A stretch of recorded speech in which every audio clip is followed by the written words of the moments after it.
Hi everyone, this is Paul here from the Magdalene Centre. Today I'm doing the astrology report for the Sun's transit through Taurus, which begins on the 20th of April and finishes on the 21st of May. Now, I've outlined some of the key themes of this particular transit, highlights to us, along with some of the important aspects that the Sun will make along its transit through Taurus. Before I do that, I just want to clarify, as I always do, that the astrology doesn't control our lives. It gives us a framework to help us understand what is unfolding around us. It helps us to understand how everything unfolds naturally and what the natural areas of growth are for us to be utilising this time. But from there, it's up to us to take advantage of the opportunities, or not, as the case may be, and to take responsibility for the actions that we take in order to maximise our growth in the process, whilst avoiding creating unintended consequences through reacting from fear as opposed to love and faith. Now, in terms of the Sun's transit through Taurus, we've just had the Sun's transit through Aries. This has been all about getting projects off the ground, taking action and having the courage to overcome any fears that arise in the process. Now that we come to the Sun in Taurus, this is the time where it's seeing what has sprouted out of the goals that we set, so what seeds that we sowed have now sprouted and which ones haven't. And from here, it's now focusing on the seeds that have sprouted, so like the goals that we've set for ourselves and started to see tangible results. The Sun in Taurus is the time where we really try and cement it, so we make sure that the foundations are strong in place, so that the goals that we're seeking to achieve have a solid foundation. They're not built on quicksand, as it were. And it's about focusing on cultivating that steadfastness and that perseverance necessary to see projects through to their completion. Because with any project that is worthwhile pursuing, there inevitably comes a time where that initial enthusiasm and that drive to make things happen at the start of it fades a bit, and if we're not careful, we can allow laziness to set in, and therefore we undermine our efforts and the goal doesn't reach completion because we gave up before it could reach the next stage of development. So this is the key area that Taurus is prompting us to work on. So the kind of gifts of Taurus is that steadfastness and that perseverance to keep doing the same tasks over and over again, to keep taking that step-by-step approach necessary to sustain the goals. So Taurus is all about that sustenance, that making sure that the small elements of the goals are also focused on or also completed, so that the goals have a solid foundation to grow from, and from there they can grow upwards and reach their full fruition. Taurus is also about reconnecting with the natural cycles, if you like. So with Taurus, it's the sign that has the strongest connection with the natural worlds of Mother Nature, if you like. So with the Sun's passage through Taurus, this is a good time to spend time in nature and reconnect with the organic cycles of life, because one of the things we need to remember is anything that's worthwhile will not adhere to instant gratification. They're goals that require constant nurturing, but they also unfold in their own timing. So no matter how much we may try and push things to move faster, if it's outside of natural timing, it won't move any faster. But if we can sync up with the natural timing of things and sync up with the organic cycles, we save ourselves a lot of stress in the process, and rather than trying to fight against the natural process and trying to push things forward, instead we learn to enjoy the process. So working with nature is one of the greatest ways of recognising the futility of that desire for instant gratification when it comes to goals that are truly worthwhile. Nature shows us that everything happens in its own time, and no amount of wishing will make it happen any faster, so why fight against it? So this is the time to kind of focus on slowing down again and learn to appreciate the process rather than stressing on the end result, because it's through the process that we achieve learning, that we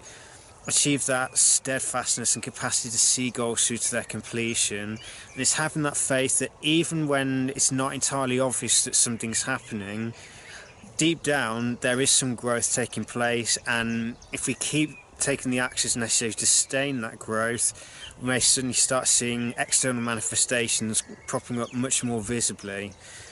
So with the sun's passage through Taurus, this is a time for us to be working on that patience and perseverance and that commitment to see a task through to its completion, and also learning to enjoy the process rather than trying to race ahead to the finish line and aborting the process rather than keeping it going. And Taurus is also about learning to appreciate things. So Taurus is well known for its focus on material possessions, but basically physical security. And if we're not careful, the shadow side of Taurus can emerge, which is like stubbornness or an intense resistance to change, or intense resistance to anything that would threaten our comfort, as it were. And it's learning to overcome this. So one of the kind of key tools, if you like, that helps us overcome any kind of scarcity mindset that can drive the shadow of Taurus is focusing on gratitude and appreciating what we already have. Taurus is also strongly connected with the physical senses, so and it's about learning to appreciate the simple pleasures of life. I mean, how many of us actually, for example, when we're eating, actually savour the food we're eating, and how many of us just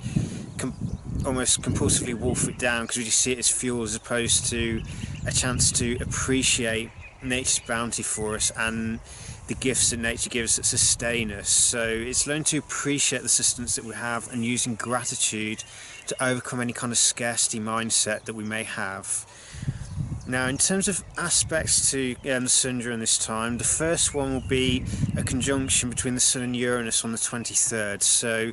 this aspect is an opportunity to try and push towards the higher levels of Taurus, and with Uranus being a collective planet, so it's looking at the collective consciousness rather than just the personal, as it were.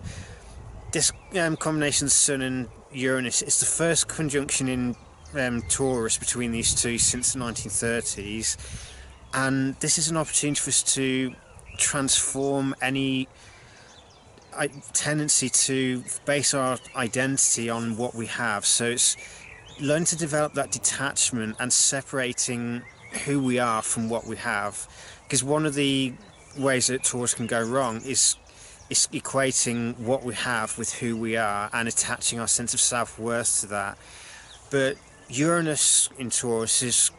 trying to awaken us to the fact that actually our worth is not based on what we have, it's based on who we are, and we're all inherently worthy of love and connection, and we all are worthy of accomplishing something in life. But it's up to each and every one of us to break free of any conditioning and to transform our values so that we don't base or make value judgments based on materialistic considerations or shallow attachments or just shallow pursuit of pleasure, and instead look at the bigger picture, look at how can we achieve more with less, how can we share the resources that we already have rather than trying to amass more for ourselves at the expense of others. How can we combine what we have together to achieve more collectively, and also to appreciate the process and learn to be in the world but not of it. So appreciating the fruits of our labours and what we can achieve together through community spirit, but not seeing it as something that we own and as a result become possessive over it and then suffering if anything goes wrong. The next aspect along will be the new moon in Taurus. This will be on the 4th of May, and this particular new moon, it gives us an opportunity to set intentions along lines of raising our level of consciousness around Taurian issues. So it could be along the lines of learning to slow down and appreciate what we have rather than stressing ourselves out through constantly racing around trying to accumulate more and more stuff that we don't actually need. It could also be if we recognise that we have a propensity to be rather lazy and to indulge in immediate gratification at the expense of more worthwhile goals, then we may decide this is a time to kind of deal with or work on developing more commitment to taking steady action and to keep goals going, and to deny immediate gratification in order to achieve more in life. And so with the new moon in Taurus, it's an opportunity to set new beginnings in this area, or to seek to raise our level of operation within the sign of Taurus. And this could be like learning to appreciate what we have rather than focusing on what we don't have. So moving from scarcity to abundance. It's having gratitude and learning to develop a sense of contentment with what we have, and learn to enjoy the process of growth in life, to enjoy nature's bounty and enjoy the natural unfoldment of things. So rather than fighting against the natural flow, it's going with it. The next aspect along will be on the 9th. This will be the Sun sextile to Neptune. This aspect gives us an opportunity to kind of dissolve the attachments. Neptune and Pisces are both about dissolving earthly attachments and learning to see ourselves as spiritual beings rather than, and having a human experience rather than physical or human beings seeking spiritual experience. So the sextile between the Sun and Neptune gives us an opportunity to allow our attachments to be dissolved and to have more faith in the natural abundance of life. And it's also an opportunity to work on using or tapping into the unconditional love and compassion element of Pisces and psychic sensitivity to learn to embrace unconditional love in our lives. Firstly for ourselves, because this allows us to heal any core wounds that we may have, and from there to shed any attachments that cause us to suffer because we base our identity around it, and instead to shedding those attachments and allowing love to heal us, we become a loving and compassionate and healing influence ourselves. Next aspect along will be the Sun trine to Saturn retrograde. This is on the 11th. This is an opportunity for us to embrace the qualities of Saturn, like discipline, patience and self-control. So basically the qualities that allow us to resist immediate temptation, immediate gratification in favour of a greater result or greater reward down the line. So it's denying ourselves the immediate gratification in order to focus on achieving goals which bring us much greater sense of inner satisfaction later on, because we have that deep down knowing that we took the right route, we sought the honest way to achieve things, and we sought to do things through our own efforts. And the kind of things that we learn, the kind of resilience of spirit that we gain from it, the deeper reserves of patience and commitment to a goal that we achieve through this, is something that no one can take away from us, because it's something that we've done the hard work of achieving ourselves. The next aspect will be on the 13th. This is the Sun in conjunct Jupiter. So Jupiter's retrograde like Saturn, and this is a time to tap into the wisdom of Jupiter. With Jupiter in his home sign of Sagittarius, the kind of higher understanding that we're seeking is kind of learning to align with the natural cycles. It's learning to shed any beliefs that keep us playing small and keep us playing small-minded, and instead expand our inner horizons, expand our level of awareness, and seek a broader level of understanding, which allows us to see how everything is interconnected, how whatever we do has repercussions elsewhere, and it can ripple back to us in either positive or negative ways depending on the actions that we take. And it gives us a time to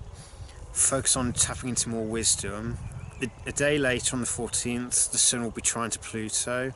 This gives us an opportunity to kind of become more aware of where our shadow is pulling the reins or leading the show, as it were. And it's learning to recognise where we're equating power with something external to us. Where do we equate power with our capacity to control the environment? And learn instead that true power comes from within ourselves, and it's tapped into through shedding attachments, through shedding negative beliefs, shedding any power complexes that we may have. And it also requires that we heal any core wounds in the process. And with Pluto being in Capricorn, it's about overcoming any tendency to try and pursue goals that will bring us status or bring us acclaim, but don't resonate with who we are. So it's separating ourselves from what we're told we should be pursuing by the status quo, and instead asking ourselves seriously, what ignites us, or what gives us that passion or that intense drive to accomplish something, because it ignites that intense satisfaction or that intense desire and passion that can push us through any kind of resistance. Because at the higher level of Pluto, it's about that raw regenerative energy, but sometimes we have to destroy old elements of the psyche at first in order to tap into that energy. But Pluto, if we face our shadow and be honest with ourselves, this between the Sun and Pluto gives us an opportunity to achieve significant regeneration in our lives, and that revitalization through shedding old attachments that keep us going around and around in the same old groove or stuck in a rut. This is an opportunity to break free of those ruts and to seek the change or release any attachments that keep us bogged down and cause our energy to stagnate rather than grow. And the final aspect during the Sun's transit will be the full moon in Scorpio. So this gives us an opportunity to seek a balance between being grounded in the physical body and appreciating the physical world around us. But with the moon in Scorpio, it's also about seeking the deeper meaning of things, seeking deeper understanding and seeing the true nature, or seeing the mysteries at work, if you like. So it's moving beyond just a shallow understanding of the world or a shallow attachment to it, and instead learn to see the deeper meaning in things, to explore our own psyches, to evaluate or to look at our own lives, look at our own mindsets and our own beliefs, and look at the attachments or the desires that we pursue, and see, are they healing, are they drives that empower us, that give us that internal sense of empowerment. So by that I mean that we don't seek power over the environment or seek power from other people. We recognise that the true power lies within us, and we are a steward of that power, and it's utilising that true power in a way that not only is it for self-empowerment, but is also done for the benefit of others. So it's looking at the broader picture and recognising the need to break free of any separation consciousness, if you like, and to recognise that if we learn to break down the possessive sides of us or the materialistic side, and instead learn to share what we have, we can achieve so much more collectively as people working together than we can as individuals trying to make things on our own. So it's quite a lot to take on board, but the main thing to remember during the Sun's transit through Taurus is this is the time to really get grounded. So if we're feeling kind of wired from all that Aries energy, it's a time to get grounded and connected to the physical body and connected to the natural landscape. It's also about overcoming any tendencies towards laziness and stagnation in our lives, and make sure that we cultivate that patience and that perseverance and that necessary commitment to growth that stops us from stagnating, and make sure that our goals are given a chance to reach full fruition. So it's all about that self-control, that using appreciation and gratitude to overcome any kind of scarcity consciousness that keeps us focused on trying to accumulate more to fill an inner sense of lack, and instead develop more faith rather than fear, and to trust that if we truly need something, it will be provided, as long as that we overcome any fear that might keep those things away from us. And it's a time to really focus on developing that ability to be steady and committed to a goal, and to persevere no matter how slow things seem to be going, and learn to appreciate the process rather than obsess on the result, because it's through the process that we learn. The end result is what occurs through adhering to a natural process and making sure the foundations of our goals are in place, and that we're taking things step by step. We're not trying to run before we can walk, and we're making sure that the tasks needed to keep a goal going, even if they're not particularly kind of enjoyable, or they're just not very kind of fun, if you like, or they're not the kind that has you feeling really energetic, but they're necessary to keep going. It's the daily watering of the goals, if you like, because here at the allotment we've got plants growing, but if we don't then keep them watered and make sure that the soil is kept free of weeds, so we don't allow shallow desires to knock us off track, then the plants that we grow and the crops that we're growing stand a chance of reaching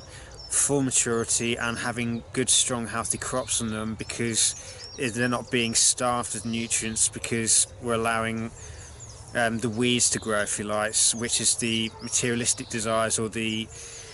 desire for instant gratification that Taurus can fall foul of. If we can overcome this tendency and instead have that perseverance to keep going at the goals that are actually important and shed the ones which aren't going to help us, then we stand a good chance of fulfilling our goals and having that deep sense of accomplishment and satisfaction at the end of when we're reaping results of what we've sown. So may the sun's transit through Taurus bring you many blessings, may it bring you much growth and stronger commitment towards the goals we seek, and may this also be a time where we become more grounded and learn to appreciate what we have, and learn to appreciate nature and use our understanding or that connection with nature to help us overcome the need for instant gratification, and instead stay the long haul in our goals, to stay committed and stay focused, so that we have that ultimate sense of achievement at the end, and that we have that strong sense of self-worth and self-esteem that is born through staying committed to something and separating our sense of worth and esteem from what we have, and instead deriving it from who we are and what we're able to achieve through the building nature of Taurus and the capacity to sustain the growth, but through that brick by brick process of laying the foundations down to keep a goal going and make sure it's on stable ground. So may Taurus bring you many blessings and much growth. Take care and be blessed.